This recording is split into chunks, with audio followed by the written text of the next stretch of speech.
მოგესალმებით, მეტრონომის სტუმარია, კონფლიქტოლოგი პაატა ზაქარაიშვილი, გამარჯობა ბატონო პაატა.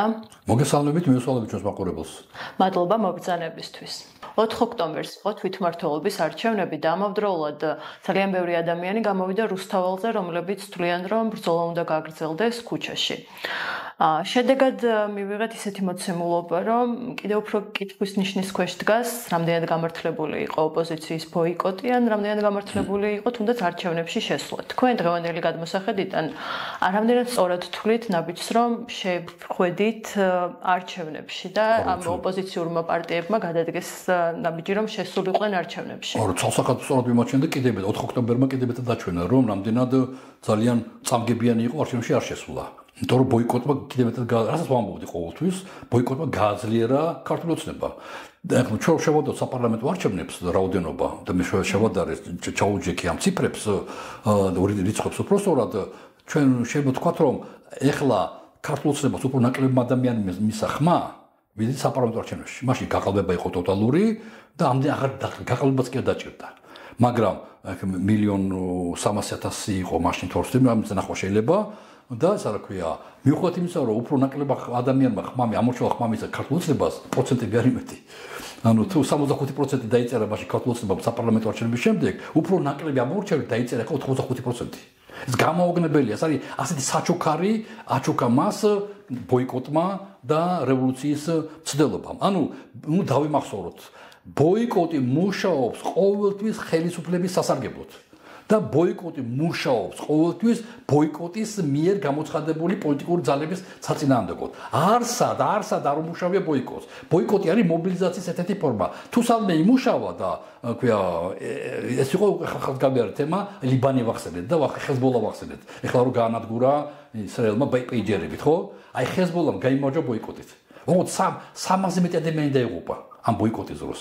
ანუ ჩემი ხალხი დახოცეს, მით მოხრე იყო მაგალითად არჩევნებში მონაწილეობს. ხო, ანუ ტერორისტული ორგანიზაცია იყო ხეზბოლა და ამიტომ ტერორისტულად იქცეოდა. გაანადგურეს თლიანად და ბოიკოტი არჩევნები არ შედგაისა და მე უკვე ჰამასმა გაიმარჯვა. ეხლა დამარცხდა, მაგრამ ეს გვეუბნები ჩვენ მრავალი წლის უკამდელ ამბავს. ვინ მომიტანოს მაგალითად სად მუშაობს ბოიკოტი? ბოიკოტი იგივეა რომ თქვათ რომ მარსზე თუ არ გავფრენდებთ, ისე ვერ გავიმარჯვებთ. ზღაპარი აბსურდია, ბოდვაა ყველა ბოიკოტი. ამიტომ საუბარი არ უნდა ყოფილიყო ბოიკოტში მონაწილეობ თუ არ მონაწილეობთ. საუბარი უნდა ყოფილიყო როგორ მონაწილეობთ არჩევნებში. ცითრა ეს მარტო ფილოსოფიური თემაა, არსებობს კონსტრუქცია და არსებობს დეკონსტრუქცია. ანუ მაგალითად ეს არ არის ბოიკოტი არ არის არჩევნების საპირწონე ფენომენი. ეს არ არის ორი ფეხბურთის გუნდი, რომელიც თამაშობენ. ეს არ არის ორი თვითმფრინავი, რომელიც ერთმანეთს ეჯიბრება თუ ორი გემი, რა ვიცი. ეს არ არის ერთის ნაწილი. არის არჩევნები და არის მისი ნაწილი ბოიკოტი. ანუ რომელიც აი ახლა როგორ ახსნა, აი მაგალითად საკულტო ცნობილია რომ ოჯახი უნდა შეიქმნას სიყვარულით. ქალსა და ვაჟს შორის, მაგრამ არსებობს უამრავი კულტურები, სადაც ბევრი დათქმებია. აი არ გაყვე არა ქართველს, არ მოიყვანო არა ქართველი, აი ებრაელი, ყველგან არის. მთელი ეს უნიკალური რომეო და ჯულიეტა, ნატურის ხე, უამრავი მასალები შეიძლება მოიყვანოთ, როგორ ებრძვის საზოგადოება აი ამ ღმერთის მიერ დადგენილ წესს, რომ სიყვარულით უნდა შექმნო ოჯახი და როგორ იღუპება ინგრევა უამრავი ოჯახი, რომეო და ჯულიეტა, ხო? ორივე კვდება, ნატურის ხეში უნიკალური ფილმი გვაქვს, არა? საქმეა მარიტა და ის რა ქვია მასა ქვია მეგობარი ქვია ხო გედია ხო არა ორივე იღუპება არა ანუ ესე იგი არა და ჭეშმარიტი ყველა სიმპათიები არის რომელსაც ჯულიეტას სასარგებლო და გედიასა და ქვია მარიტას სასარგებლო ხო ჩვენი სიმპათიები მაყურებლის მაგრამ ორივე განადგურდება აი ეს განადგურდა დღეს არჩევნების ახლა ძალიან ცუდი შედარება მაგრამ ანუ არჩევნები არის ჭეშმარიტება როგორც სიყვარული არის ჭეშმარიტება ოჯახის შექმნაში არსებობს უამრავი ოჯახები არასიყვარულით შექმნილი გარიგებით რა უამრავი მიზეზების გამო იქნება მაგრამ სიყვარულით შექმნილი ოჯახი არის ნამდვილი რეალური ჭეშმარიტი, ხო? აი ესე აი არჩევნებს არ გააჩნია ალტერნატივა. არჩევნები შეიძლება გაყავდეს, მაგრამ არჩევნებზე უარის თქმა აძლიერებს იმას, რასაც ებრძვი. აი ეს როგორ მინდა საზოგადოება მივიტანო აი ეს ჭეშმარიტების ეს განცდა, რომ არჩევნების უარის თქმა არაფრით არ გამოვა. შეიძლება ვილაპარაკოთ როგორ მონაწილეობთ არჩევნებში. ერთი მერით ბევრი მერის კანდიდატით. ანუ მრავალ ასე ვერთიანდებით, ისე ვერთიანდებით, მაგრამ არჩევნებზე უარის თქმა გასუსტებ შენ და იმ საქმეში მარცხდები, რომელ საქმეშიც გინდა რომ არჩევნებში არ მიიღო მონაწილეობა. აი ეს კლასიკა, აი პირდაპირ სიტყვით თელი ქვია წერტილები და ძიმეებით განხორციელდა 4 ოქტომბერს. და რა შედეგი მიიღო იმ ოპოზიციურმა პარტიებმა, რომლებმაც კატასტროფული შედეგი სახელმწიფო არჩევნებში მონაწილეობა. იმიტომ რომ ბოიკოტი იმუშავა, მე მონაწილეობდი არჩევნებში ქუთაისში ვიყენდი კეფს, ამიტომ კი ბატონო, აბსოლუტურად უარყოფით შედეგები მიიღო, მაგრამ არ მონაწილეობით, შენ მონაწილეობ ქვეყნის წინააღმდეგ მოქმედება, შენ ძალიან სულ ესეთი, აი წარმოვიდგინო, ცუდი ძალიან ცუდი მაგალითს მოვიყვან. ქუჩაში ხედავ, შენ არ გეხება ეს არაფერი, ვიღაცა მკვლელი კლავს ადამიანს. ხელს ჭერის და გეუბნება თუ ზბაღა შენ არ გეხება ეს, მოდი რა ფეხები დაუჭირე რა. წინააღმდეგობას ვიწევ და ისე როგორ საჭირო, შენი რა მიდის?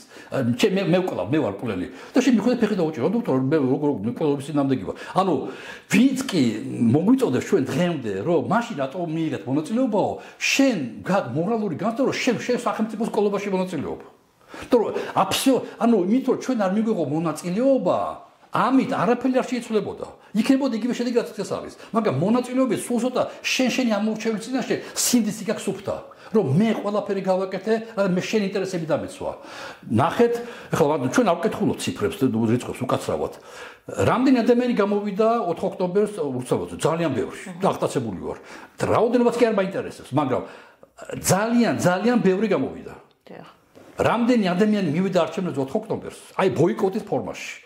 არჩევნების რევოლუციის დღეს ხო 200,000 კაცი მივიდა არჩევნებზე. მაინც ის ვის ხმამისა ოპოზიცია ქართულების წინააღმდეგ. ქართულების ხმამისა როგორც გითხარით მილიონ რაღაცამ უფრო ნაკლებმა ვიდრე საპარლამენტო არჩევნებზე ადამიანმა ჩაიცვა პრინციპულად წავიდა არჩევნებზე მივიდა და ხმამისა ქართულების წინააღმდეგ. ყველა დანარჩენი პარტიების ქვია ეს არის ლელო, გახარია საქართველოსთვის, გირჩი, ეს კონსერვატორები, ესა ქვია ვინ არიან მან და პატრიოტ ალიანსი და შედარა ეს ცოცხალი პარტიებია. მოგწოს არ მოგწოს მოსაკითხია, მაგრამ ცოცხალი პარტიებია, ცოცხალი ამორჩეველი ყავს, მათ არ გაუყალბებთ არჩევნები. მათი ხალხი მივიდა. ადამიანი აი ამ წნეხის მიუხედავად მიდის არჩევნებზე და ხმას აძლევს ქართულ ოცნების წინააღმდეგ. ეს არის 220,000 ადამიანი. დაითვალეთ, ეს არ არის თვალ ვერ დაითვალე კოსმოსიდან, ეს პირდაპირ გიწერია და უკაცრავად ეს ხალხი არაა? ეს ხალხი საქართველოს მოქალაქეები არ არიან? წარმოიდგინე ეს ხალხი ქუჩაში. ეს ხალხი ქუჩაში არ გასულა, ეს ხალხი მივიდა არჩევნებზე. რატო არ გვინდა დავინახოთ ერთი საქართველო და გვინდა დავინახოთ მეორე საქართველო? ამიტომ უნდა დავიზეპიროთ, რომ არჩევნებში მონაწილეობა აუცილებელია. როგორც არ უნდა თავდებოდეს ის, იმიტომ რომ ეს აღნიშნავს იმას, რომ სხვა ფორმები არ გამოიყენო. რასაც არჩევნებში მონაწილე პარტიები ყოველთვის მიესალმებოდნენ ქუჩაში დგომ ხალხს და მიაჩნდათ ეს აუცილებელია და ერთმანეთი უნდა გაგვეძლიერებინა. მე არ მესმის, რატო ქუჩაში დგომი ადამიანები ასე ლანძღავდნენ და მიუღებელი იყო მათთვის არჩევნებში მონაწილეობა. იმიტომ რომ ამით უარეს შემთხვევაში არაფერი არ იცვლება, უარეს შემთხვევაში. და უკეთეს შემთხვევაში, ნახეთ რა მოხდა, მე ქუთაისში ჩავედი, არ ქუთაისელი ადამიანი, თბილისელი, ტელევიზორიდან მისვენ, მაგრამ ქუთაისელი არა ვარ. ხო? მე მივიღე 9%, 8% მივიღე, 8 რაღაცა. სულ 3 კანდიდატი ვიყავით, ვინც გაიმარჯვა ქართულ ოცნებიდან მე და მესამე იყო ადამიანი, 11 ნომერი. მე და მან მესამე 15% ავიღეთ ჯამში. წარმოგიდგენიათ? ეს ადამიანი არ იყო პოპულარი, ცნობილი არ იყო საერთოდ, მე არ ვქუთ ეს. ორ ადამიანს 15% ავიღეთ. 4 კანდიდატი რო ყოფილიყო, 5 კანდიდატი ყოფილიყო. მეორე ტური გარდაუვალი იქნებოდა. ყველგან ესია. თბილისში დღემდე დავცილეთ კალაძეს, რომ 20%-ის მერიაო. უკაცრავად 80% სად იყო? მე 80% მანდარდებ და ეს 20%. ამ 80%-დან ნახევარი რომ ისულიყო, ხო მეორე ტური იქნებოდა თბილისში. რატომ თუ ჩვენ იმით რა ქვია ქუჩაში დგომი და მშობლად ჩემი ძმა სულ იქა და ჩემი შვილი სულ მანდაა და ვიცი კარგად და მე რუსთავად ცხოვრობ და ვიდრე არ მოხდებოდა ლელოს წინააღმდეგ რო იყო რაცა ქვია რაღაც ის დაპირისპირება ლელოს ლიდერი რომ მივიდა და გეგელიას წინააღმდეგ მანამდე მე ყველა შეთხელ მაინც მივდიოდი მე შეწყვიტა სიარული არა ხო და ამ ფონზე თუ მე ჩემთვის მისაღებია ქუჩა და ამავე დროს მე მაგ კაფიო დასაბუთებული თეორიები დასაბუთებული კონცეფცია რომ არჩევნებში მონაწილეობა ჯობია, არჩევნებში არ მონაწილეობას. შენ რატომ მეუბნები მე? რომ მე მართალი ვარ რა მე წმინდა სამების მეოთხე ისა ხარ აქ იპოსტასი ხარ როცა მეუბნები რომ შენ ხარ მოხალატ იმიტომ არ მონაწილე არჩევნებში მე ხო არ გეუბნები მე შემიძლია გითხრა რომ შენ ხარ მონაწილე რომ არ მონაწილე არჩევნებში რა გამოვიდა 4 პარტია რომელიც გადაალახა 5% საპარლამენტო არჩევნებში 4 პარტია იყო ეს იყო გახლები ეს იყო ნაციონალური მოძრაობა ეს იყო ლელო და ეს იყო გახარია საქართველოსათვის ხო 4 პარტია 2 წავიდა არჩევნებზე 2-მა გამოაცხადა ბოიკოტი ხო რატომ ნახევარი რატოა მეორე ნახევარზე უკეთესი და როცა მე აი რა ქვია ხა მართლაც ყოველთვის სიამონება თქვენთან მოსვლა და საუბარი როცა მე ვინმე მეკითხება შეკაიკაცოთ ხო ხედავდი რომ მაინც ბოიკოტი იყო რატო არ გადახვედი ბოიკოტშიო მე ვუნები შეკაიკაცო ერთხელ მაინც გაგიჩნდება თავში კითხვა იმ დაუსვა მეორე ადამიანს რომ მეორე პარტიას რომ ხო ხედავდი მაინც არჩევნებში მიდიოდეს ხა რატო არ მიხო ანუ არც ერთი ადამიანი არ უშვებს მეორე კითხვას და ყოველთვის მანდ არჩევნებში მონაწილე მხარეს მეოთარ პრეტენზია რომ ხომ ხედავდით რომ მაინც იქნებოდა ბოიკოტი რატო არ გადახვედი ბოიკოტის მხარეს თუმცა ჩემი ეს არის ხალატი ეს არის ხალატი სახელმწიფოს ინტერესებისა თორე შენ ამით უარს ამბობ ბრძოლის ყველა ფორმაზე ისე ქუჩაში დგომით კი გავიდა ბრძოლას აზრი აქვს ბოლომდე და უნდა ვიბრძოლოთ მაგრამ სინამდვილეში აგერ ქონდა უნიკალური შანსი და ყველაზე ჩემს მიუღებელი არის რაღა მანდამაიც 4 ოქტომბერს დანიშნეს გამოაცხადეს რევოლუციის დღე რატომ ვინმე დღემდე პასუხი არა ალტერნატიული შესთავაზეს რომ არჩევნებში არ იღებენ ხო და ეს არჩევნებში წინააღმდეგ წავიდნენ ესენი არჩევნებს წინააღმდეგ და იმ ორი პარტიის წინააღმდეგ წავიდნენ სხვები ხომ მონაწილეობდნენ 14 პარტია იყო რეგისტრირებული არჩევნებზე თუ 14 პარტია მგონი ხო მანდამაიც ხვარზლი და ბოღმას ათხოვენ მხოლოდ ორ პარტიაზე ლელოზე და გახარიაზე დანარჩენი 10 პარტია რა თუ 11 პარტია. აი ისინი იყვნენ თავიდან მოლაპარაკებებში და შემდგომ არა მოლაპარაკებებში არა გახარია თავიდან მიაცხადებდა რომ არჩევნებში მონაწილეობდა ხო და ლელო კიდე ბოლო წუთამდე იმაშკო ეს უკვე ლელოს თქვათ ასე უხეშად თქვათ ის არის რა ქვია ნუ მისი ტაქტიკური ნაბიჯი იყო ჩემი აზრით და თავიდან ვეთქვათ მაგას მათინებაა მე ვხედ მარჩი როცა გააკეთა ხაზარაძემ გაცხადება რომ ჯერ ადრეაო გადაწყვეტილებას მიიღებაო როგორც ეს ვინც ამას ამბობს აპიროს მონაწილეობა მიიღოს ყოველ ნებისმიერ საკითხში არა თუ არ აპიროს თავიდან ვეთქოს არა ანუ მე უკვე მარტში ვიცოდი რომ ნელო მიიღებდა კი არ მითხრეს არამედ მათი საჯარო ქცევებიდან ჩანდა ლაპარაკიდან რიტორიკიდან ჩანდა რომ ისინი აუცილებლად მიიღებდნენ და მე არჩევს არ შევწდა რომ იმიტომ რომ თავისთავად შეუძლებელია ერთადერთი ამოცანა 4 აპრილს 4 ოქტომბერს ჩაეტარებინათ რევოლუცია იყო მხოლოდ ერთი რამე რაც ვერ გააკეთა ივანიშვილმა იმის გაკეთება მოინდომა ნაციონალურმა ეს არის დავალება ქონდა არა ამ იდეას არ ვეხრობი ანუ შუის გაკეთება ივანიშვილს ყოველთვის აღიზიანებდა ეს შუა ძალიან იოლი იყო ნაციონალური მოძრაობის კრიტიკა 9 წელიწადი რაც შემდეგ და მას ეშინოდა მესამე ძალის გაძლიერება გაძლიერდა მესამე ძალა უფრო ძლიერი გახდა ლელო უფრო ძლიერი გახდა გახარია საქართველოსათვის და ნაციონალური მოძრაობის რეიტინგი ეცემოდა და იმიტომ ბოლო არჩევნებზე ნაციონალური მოძრაობა ისე დაიშალა რომ ცოტათი მეტია იყო 10% იყო და ლელომდე იმარ 8% და 9% აიღეს და უკუცე მიხვდა ზარი დაირეკა დაახლოებით იმას გავს რომ ქუჩაში რომ მიდიხარ და მორიგდია ხო მიადგა მანქანა რომ საწერია ქართული ოცნება და მიადგა მანქანა რომ საწერია ნაციონალური მოძრაობა და მორსაწერია მესამე ძალა ლელო და გახარია ანუ ორივეს ეს პრობლემა შეიქმნა ეს მესამე ძალის ამდენად კომპიუტერულად ძუათ თავს როგორც ნაციონალური მოძრაობა ისე ქართული ოცნება ერთმანეთს ეპაეკრებოდნენ ეს შუა ვერ გაიკრიფა შუა გაძლიერდა და ამიტომ რაც ვერ გააკეთა გასავეც ძელი რო იყოს რაღაც შტანგაც რო ვეძახეთ რაღაცა და ერთმა ვერაწია და მოდი მეოციდე ხი მიმავწიო ივანიშვილმა ვერაწია ეს მესამე ძალის პრობლემა მოვიდა ხა ნაციონალური მოძრაობა და მოინდომა რომ გაენადგურებინა ამიტომ თავარი ამოცანა ამის ყველაფრის იყო მესამე ძალის განადგურება სამწუხაროდ საუბედუროდ მათეს გამოუვიდათ ნაწილობრივ მაგრამ აქ არის ძალიან სერიოზული ნიუანსი ის ნიუანსი რომ საქართველოში ძალიან არაპოპულარულია ორი პარტია ეს არის ქართული ოცნება და ეს არის ნაციონალური მოძრაობა ანუ 80% ხმარმისა კალაძეს ხო არ უნდა კალაძე და იმიტომ ან ქართული ოცნება არ უნდა რომ აშკარა ჩანს რომ თბილისში ნუ ბოლო არჩევნებზეც გამოჩნდა ანუ ნაციონალური მოძრაობის და ქართული ოცნების მიმართ არის უფრო მეტი ანუ უარყოფითი დამოკიდებულება ეხლა არ ვლაპარაკობ ლელოზე და გახარიაზე ან გირჩზე ან სხვა რამეზე ვლაპარაკობ რომ საზოგადოებაში არის რაღაცაზე მოთხოვნა ეს რაღაც არის არა ქაოცი და არა ნაცი არა რაღაც სხვა არა სიკვდილი არა სიცოცხლე არა რაღაც სხვა ხო ტელეტელეგრამის აგონია სიტყვები ანუ აი ეს რაღაც სხვა არ ეხება არც ნაცნობ მოძრაობას და არც ქართულ ოცნებას. რაღაც სხვა ეხება რაღაც სხვას. მოდი ეს ლელო შეიძლება იყოს. მოდი შეიძლება იყოს გახარია. მოდი შეიძლება იყოს გირჩი სიტყვაზე. ეხლა სიტუაცია ესეთია. ამ ტიპის პარტიებზე არის მოთხოვნილება. თუ ეს პარტიები ლელო და გახარია განსაკუთრებით ისინი პარლამენტში გავიდნენ, ამიტომ პარლამენტი გადალახეს, ამიტომ უფრო წარმატებულები არიან. თუ ეს პარტიები არ გაითხრებიან ქართულ ოცნებასთან და არ გაითხრებიან ნაცნობ მოძრაობასთან 3 წელს თუ გაივლიან ისე რომ მათთან არ გაბინძურდებიან, მათ ჭუჭყი არ მიეწყობათ, არა, მათი შანსები იზრდება. იმიტომ რომ ყველა მე მგონი რომ არ ვიცი ხა მაგრამ არჩევნებში შესვლით დაუკავშირეს ქართულ ოცნებას რომ მათი დავარქვი არა ხო და მაგაზია მუშაობა საჭირო ახლა მაგაზ კი ბატონო მაშინ მესამე კი აიჩიეს სხვა პარტია იყოს ვიღაცა ანუ მე არ მგონია რომ ესე იყოს რაც არ უნდა არჩევნებში შესვლით ვიღაცას მოეჩვენა რომ ესენი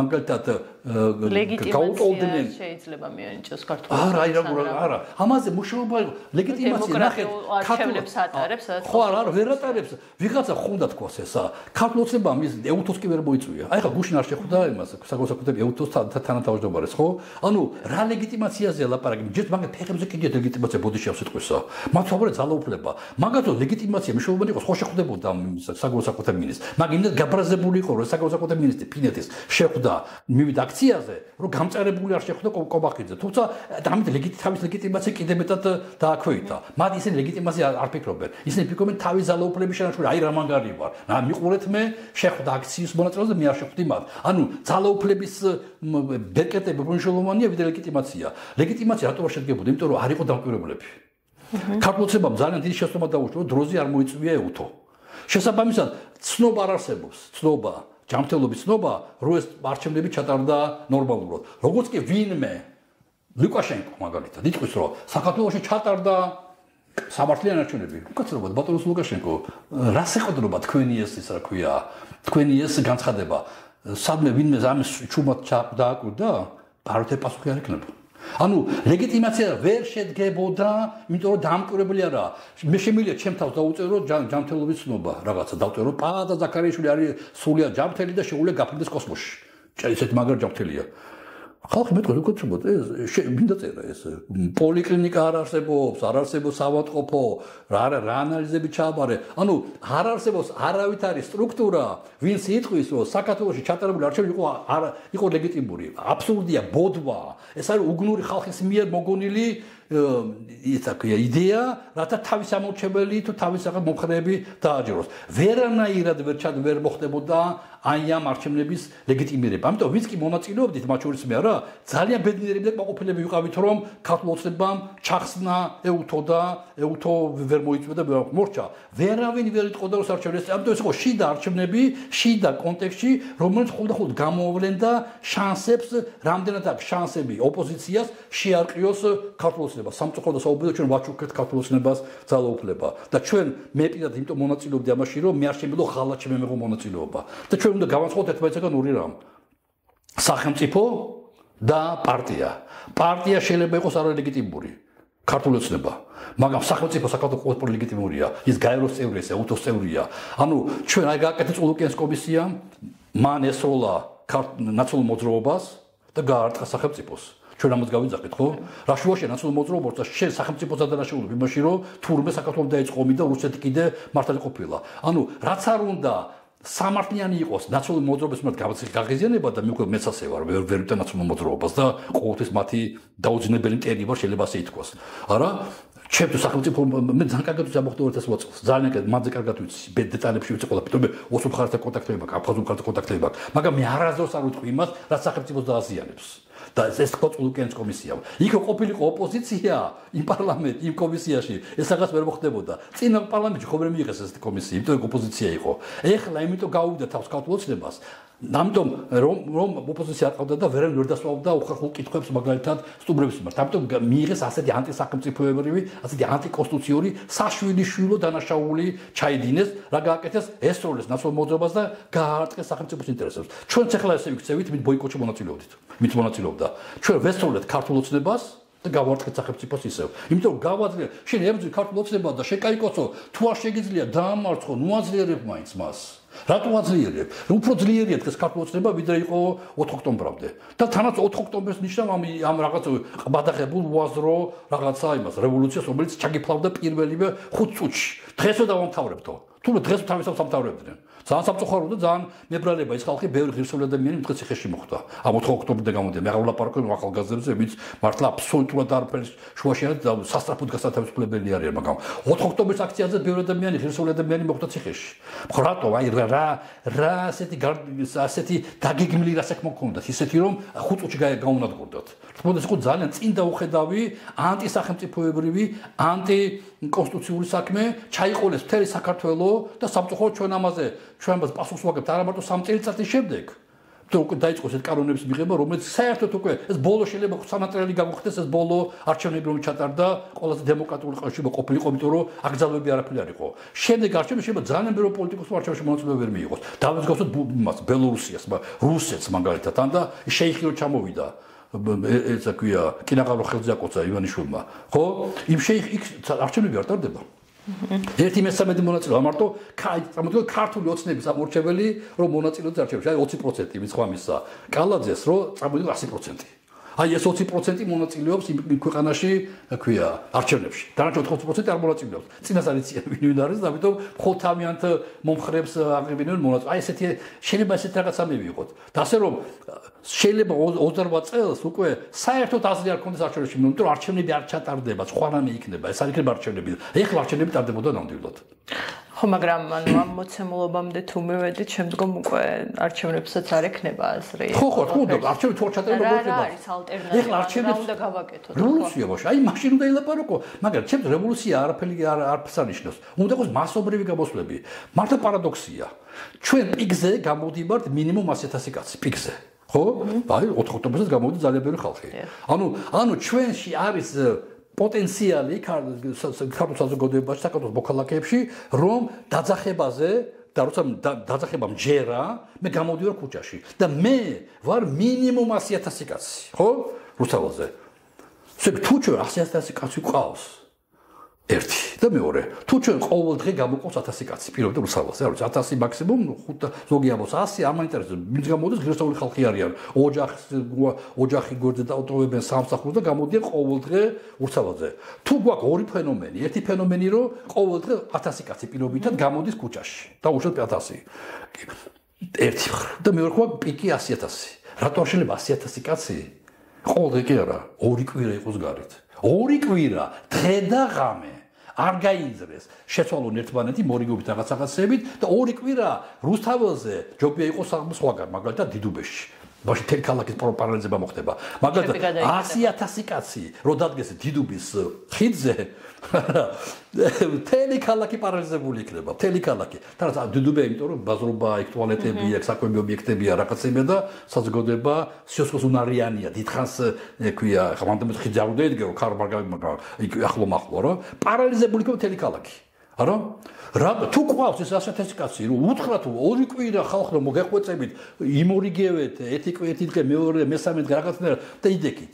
აი მე ვილაპარაკოთ მესამე კვირას რა მოხდება. აი ჩამოიშლება, ეს არის ძალიან უღიმღამო, ძალიან ოდევილური მართლობითი სისტემა, რა დღეს არის ქართულ ოცნებაში. არაფრის უნარი არ გააჩნიათ. ოპოზიცია არაფრის მაგნისი, თორე ესენი არაფერი არ არიან. ქართული ოცნების აქ ორი ძალა, თუ მაგას ვამბობთ, კონდაც მეთქვი ალბათ. ეს არის სიღარიბე და ვიდრე ქართული ოცნება იქნება, სიღარიბე იქნება საქართველოში, იქნება, გაღმავდება. სიღარიბე და მეორე ეს არის ჩამოუყალიბებელი ოპოზიცია. და რატო აქ ლელოსა და გახარეს პარტიებს შანსები მომავალში გაზრდიდეს, რომ ისინი ეყრდნობიან საშუალო ფენაზე. მე ვნახე რომ გახარებ, ეხლა მე 19 აგვისტოს გავიგე რომ უნდათ კენჭი ვიყარო თუ მაშინ ქუთაისში მანამდე როგორ თქვენაზე არ იყავით, აი ესე ნამდვილად არ გატყუებთ ნამდვილად 19 აგვისტოს ფერისვალების დღე იყო და ამიტომ მახსოვს კარგად და 4 ოქტომბერს მოჩი 5-ში დავეშვიდობე და არაფერი კონტაქტი არ აქვს. ანუ 19 აგვისტოსიდან 4 ოქტომბრამდე აი მათი წარმომადგენელი მათი სახელით და იმასთან ლელოსთან შეთანხმებული იყო, ხო? მე ვნახე რა ხალხი ყავს მათ ქუთაისში და იმერეთში მიწევს ეროვნულ. ეს არის საშუალო ფენა. ხალხი, რომელიც ამაყობს თავის შვილის განათლებით, თავისი ბიზნესით, თავის შრომით, რომელიც არ არის ჩამოკიდებული სახელმწიფოზე, არ ელოდება პენსიას, რომელიც არის ყოფილი ან მოქმედი ბიზნესმენი, ყოფილი ან მოქმედი საჯარო მოხელე და უნდა იყოს ევროპული სახელმწიფოს საჯარო მოხელე და არა რუსული სახელმწიფოს საჯარო მოხელე. ანუ ამ კატეგორიის ადამიანები აცნებენ ხმას, ლელოს და გახარიას. ამიტომ ეს არის ის ხალხი, ვისაც ეყრდნობა სახელმწიფოს ღირსება. თუ ღარიბ ხალხს ვერ დაეყრდნობა. ღარიბ ხალხი გაჭირებულია მესმის მათი და იზოლებული არიან პენსიის გამო, რაც ყველაფერი ქვია შეასრულონ, რასაც მოთხოვენ, თუ მათ არიციან რამდენად შეამოწმებენ თუ ვერ შეამოწმებენ. ამიტომ შეშინებულები არიან ამ პენსიის გამო. და ეს საშუალო ფენაზე დაყრდნობილი და მეორე უნდა შეიმუშავო, უნდა შესთავაზო ღარიბ ხალხს როგორ დაძლევს სიღარიბეს. არავინ ამაზე არ ლაპარაკობს. არავინ არ ლაპარაკობს ამაზე, მარტო თბილისზე ლაპარაკობენ. ამიტომ აი ესეთი ოპოზიცია აწყობს ქართულ ოცნებას. მას ორადორი ძალა გააჩნია, სხვა არაფერი ძალა არ გააჩნია, სხვა არათარი გავლენები არ გააჩნია მას. და ეს თქო უნდა არის ჩვენი გამოწვევა და არ არის ეს რაღაც გადაულახავი გამოწვევები. ამჯერად შეიძლება ის 100,000 კაცი, რომელიც გამოდის დასახებაზე დღეში ერთხელ, ერთი დღით, უნდა გამოდიოდეს ორი კვირის განმავლობაში. ხა კაი დღეებია. მე ზამთარი დაიწყება, სიცივეები იქნება, მე ზაფხული იქნება, სიცხეები იქნება. ან შემოდგომაზე შეიძლება ორი კვირით გამოიყენო ხალხი. დღე და ღამე ხას უსაო. ან რა ქვია, ან გაზაფხულზე. გასაგებია ბატონო პაატა, ძალიან დიდი მადლობა. ყოველთვის საინტერესოა ხოლმე თქვენთან საუბარი.